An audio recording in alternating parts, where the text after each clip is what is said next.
மக்களே, welcome back to the channel. இன்னைக்கு நம்ம பாண்டியன் ஸ்டோர்ஸ் 2 எபிசோட் வேற லெவலில் போகுதுங்க. நேற்று நான் சொன்ன மாதிரி ராஜி வந்துட்டு அவங்க ஜுவல்லெல்லாம் விற்று நம்ம கதிருக்கு வந்து டிராவல்ஸில் வந்து ஃபுல்லாகவே ஹெல்ப் பண்ணணும் அப்படின்ற ஒரு மைண்ட் செட் இருந்தாலும் நம்ம ராஜியோட அப்பா அவங்களாம் பார்த்துட்டு நம்ம வீட்டு நகையே வந்துட்டு விற்க கொடுத்துருக்காங்க பாரு இந்த பாண்டியன் ஸ்டோர் குடும்பம் அப்படின்ற மாதிரி ஒரு விஷயத்த பண்ணி வீட்டுக்கு முன்னாடியே வந்துட்டு பயங்கரமாக சொல்கிறாங்க. ஆனால் கதிர்கிட்ட வந்துட்டு இல்லை, இந்த மாதிரி ராஜி வந்து நான் கோல்டு விற்கிறதும் விற்காமல் இருக்கிறது என்னோட இஷ்டம், அதை நீங்கள் எதுவும் சொல்லக்கூடாது அப்படின்றதுனால.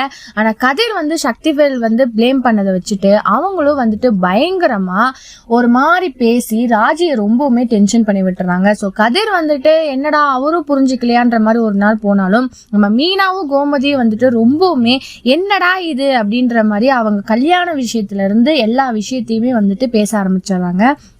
ஸோ இது வந்துட்டு ராஜி வந்து ரொம்பவுமே ஒரு மாதிரி கஷ்டப்படுற மாதிரி ஒரு விஷயங்கள் போயிட்டு இருக்கு. ஸோ நாளைக்கு கண்டிப்பா என்ன ஆக போகுது அப்படின்ற மாதிரி தான் பார்க்க போறோம். ஸோ இதை பத்தி நீங்க நினைக்கிறீங்கன்னா மறக்காம லைக் பண்ணி ஷேர் பண்ணி கமெண்ட் பண்ணுங்க. அப்படியே சப்ஸ்கிரைப் பண்ணிடுங்க. பாய் பாய்.